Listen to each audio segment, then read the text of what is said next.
kordonu var. Emniyete götürmüşler. Zaten yabancı ajanslar geçti bunu. Gözaltına alınan darbecilerden bir tanesi. İşte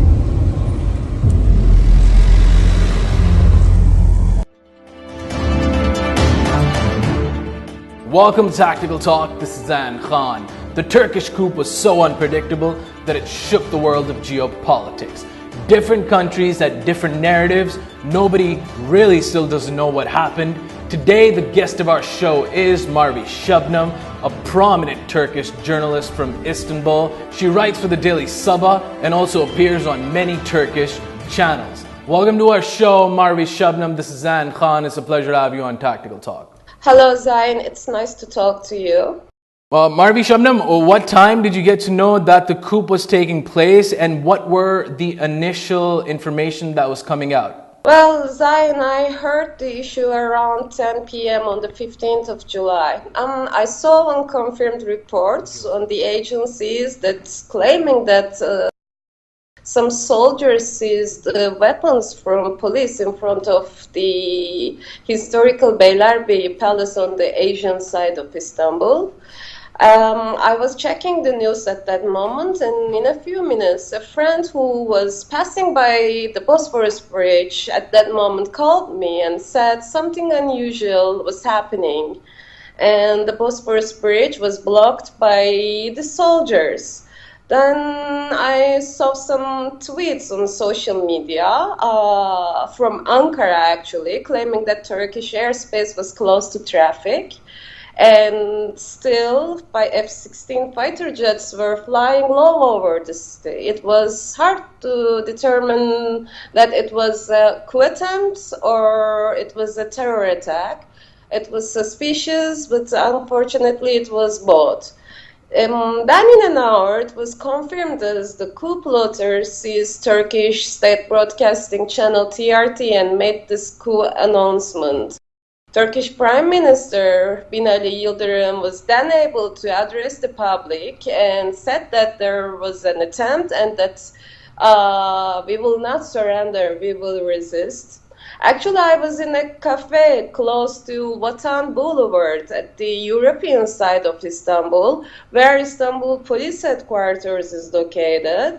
I heard the screams of people that saying that the army tanks were on Vatan Boulevard trying to seize the police headquarters. Then in a minute, I found myself in front of the tanks with my friends and hundreds of people. We started to resist. Actually, this is the start, the story's starting point. Okay, Merve, many people think that the whole Turkish military pursued this coup. Would you clarify? Well, I can assure you, Fethullah Gulen is the mastermind of the coup, Zain.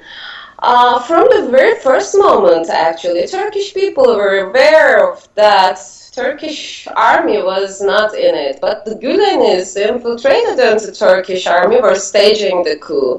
And maybe you know that Turkish army's chief of staff Hulusi Akar was taken hostage by them. Actually, Turkish society has long suspected that Gulenists inside the Turkish army had been preparing to stage a coup.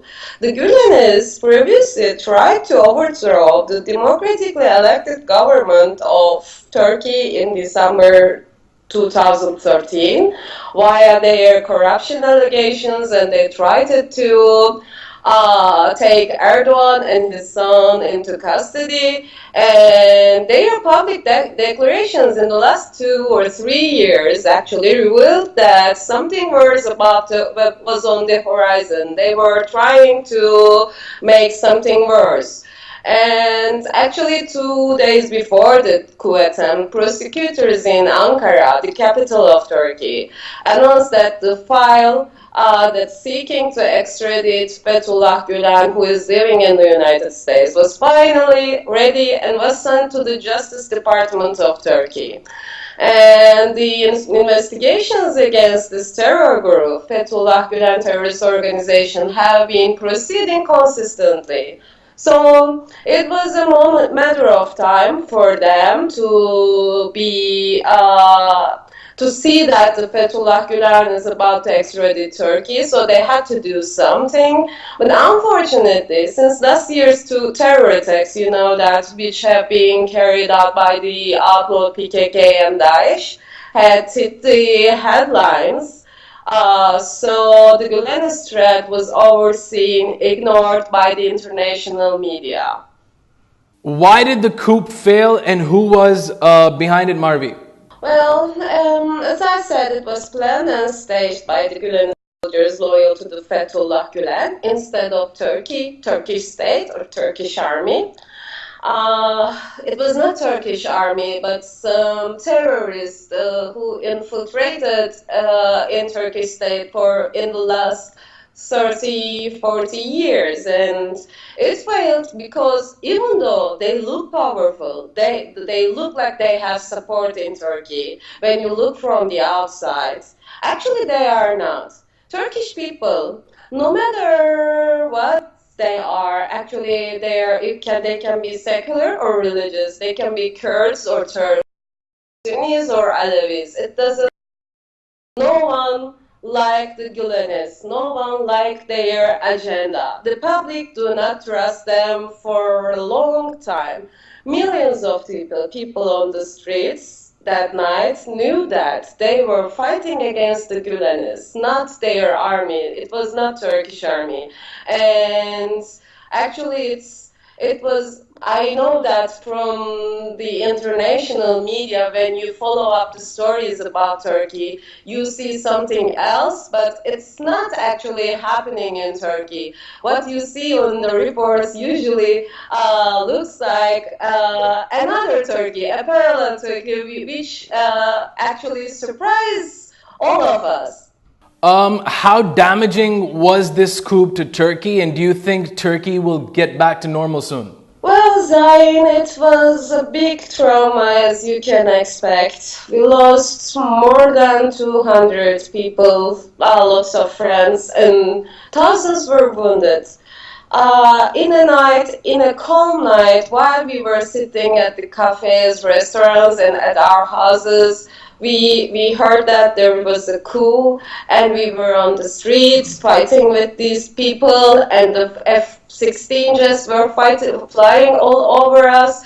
It was like a war in a moment. So really big trauma. But Turkey has been experiencing really bad days for the last 2-3 years. But I believe that the worst is over. I believe we're getting back to normal.